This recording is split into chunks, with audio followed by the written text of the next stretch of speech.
சற்று முன் வெளியான தகவல். கலைஞர் மகளிர் உரிமை தொகையில் ஒரு முக்கியமான தகவல் வெளியே உள்ளது.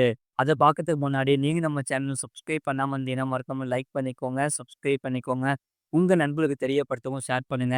தமிழக அரசின் கலைஞர் மகளிர் உரிமை தொகை திட்டத்தின் கீழ் புதிய விண்ணப்பங்கள் வரப்பட்டு வருகிறது.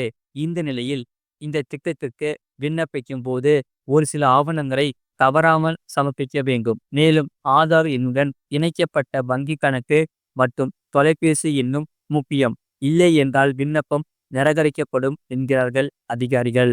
கடந்த 29ஆம் தேதி முதல் நேரடியாகவும் ஆன்லைனிலும் மகளிர் உரிமைத் தொகை விண்ணப்பங்கள் பெறப்பட்டு வருகிறது. புதிதாக ரேஷன் கார்டு பெற்றவர்கள், திருமணமானவர்கள், ஏற்கனவே விண்ணப்பம் நிராகரிக்கப்பட்டவர்கள் என லட்சக்கணக்கானோர் மகளிர் உரிமைத் தொகை வேண்டி விண்ணப்பித்து வருகின்றனர். இவர்களுக்கு இன்னும் 2 மாதத்தில், அதாவது ஆகஸ்ட் மாதத்தில் இருந்து மகளிர் உரிமைத் தொகை அவரவர் வங்கி கணக்கில் வரவு வைக்கப்படலாம் என எதிர்பார்க்கப்படுகிறது.